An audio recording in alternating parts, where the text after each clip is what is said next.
Hello, it's a bit of a live marathon today. I'll keep this one short, I promise. Today, I just wanted to respond to another question that somebody had sent me who wanted some help, some coaching on this. So, N says to me, I find myself in the trap of sweets binging ever since I started working when my son was 6 months old. I know my triggers, mostly extreme stress at work, peppered with frequent lack of sleep. Like yesterday, I had a meeting with my boss after which I felt absolutely destroyed. I've been trying this week to do sweets free. I succeeded at it before in life, but for some reason it was impossible to stop myself last night. Sad emoji. I felt that I couldn't. It was the only thing that could comfort me. I sat on the sofa and ate half a chocolate bar and then scrolled in my phone mindlessly in bed, followed by a K drama on Netflix until 1 a.m., knowing that I have to get up early to bring my kid to daycare. Is there any advice you could give me in situations like these? I would be eternally grateful. You rock so much. I've been tuning in every day. Thank you. So great to have that feedback. And how could I not respond to such an important question? Yeah, N. This is such a great question. It's got all the elements here, hasn't it? We've talked this week a little bit about buffering, and you said you know your triggers, and you say that it was after the meeting with your boss. So that's your work there to manage your mind and find out what are your thoughts after that work meeting with your boss instead of going straight to the eating, right? Because, right, what will be showing up in your mind after that work meeting with your boss will be a load of thoughts, and there'll be a load of thoughts in there that are thoughts you're having about you and what it means about you that this happened. And those thoughts will be making you feel bad about yourself and judging yourself for this situation and making it feel like a lot more of a drama than it is, really. And a lot more like it's all your fault, or it's all like life is impossible and that kind of thing. And you need to get a grip on those thoughts and manage them. And the best way to do that is with a pencil and paper and really get some of those thoughts out. And you know that they're thoughts because they're all lovely, juicy, and dramatic, right? They are not facts. They are not. They are not cold hard evidence. This is not a news report. This is how your brain has chosen to interpret it to have special meaning about you. The part that jumps out to me about this message is that this week you tried to be sweets free, okay? And I really want to highlight that because this is how binging really begins. It usually begins with a period of restriction where we try to eliminate something. And what happens when we try to eliminate something? And you might want to have a look at my video that I've put up today about urges to see how this fits in. When we eliminate something, the urges, the brain will still be sending up urges to do the thing. So we're going to have to withstand a barrage of urges, okay? And if we're just using willpower to try and deal with those urges, the chances are we're going to run out of steam, especially when something emotional like the boss's incident hijacks us, then we don't have the energy left to deal with those urges. And so we're getting a lot more urges because we're eliminating the thing.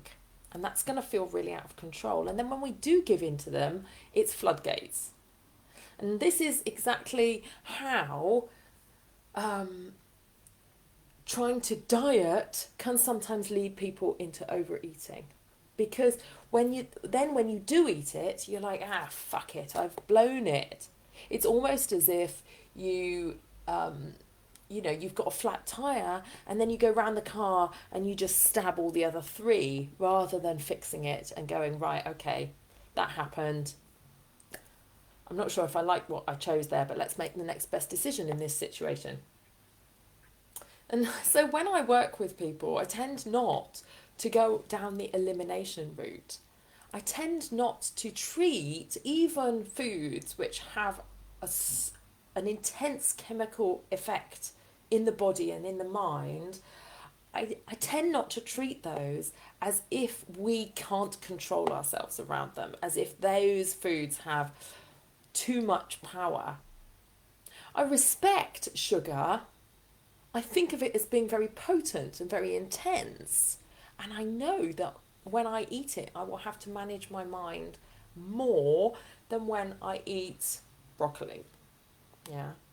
But that doesn't mean I make myself only eat broccoli and I never have cookies because I think I can't control myself around them. It just means I make sure that when I do eat those things, I'm able to bring my presence, my consciousness on board, that I'm able to bring some energy and some decision making power to that occasion. So I try not to plan to eat those things when I'm dog tired and run down.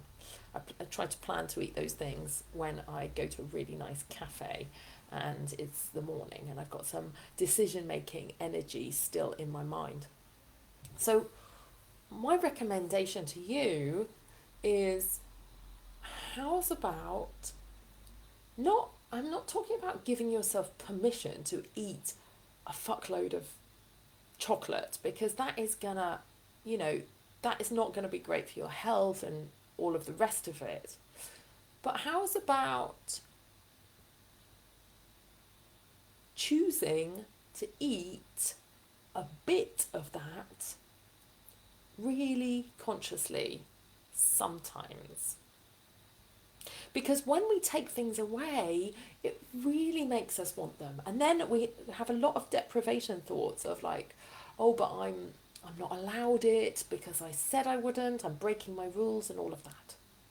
Can you see how trying to be good is actually setting yourself up for failure? And I think that's the most important thing that I want you to take away. Figuring out exactly what the balance is of including those things in your life in a way that is manageable, where you have authority over your food choices, is a longer process. And it will involve learning to work with your urges so that when you do have it and you want more, it's not inevitable that you just give in and have more and more and more.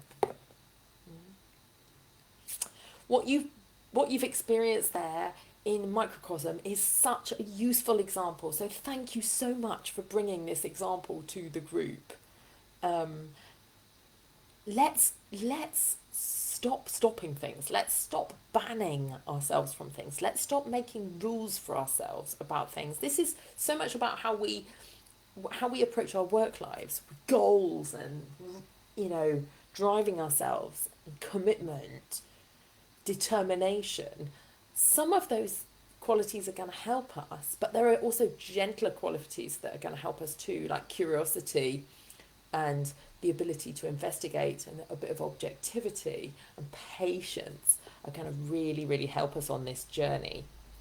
And not making mistakes feel like a calamity, but making them feel like really interesting opportunities to learn, so that we can bit by bit on our food psychology journey get ourselves towards a relationship where this kind of thing happens rarely, happens less often, doesn't happen every time there's a terrible conversation with the boss. Do you hear what I'm saying? I hope that's been useful to you, MN, today, and thank you so much for sharing. I really appreciate it, especially this is a very professional group, and we're all women, we're all understanding, and we're all going through so many of the same things, but some people might not feel confident to talk about the things that you have brought up, and so I really appreciate your sharing. Thank you.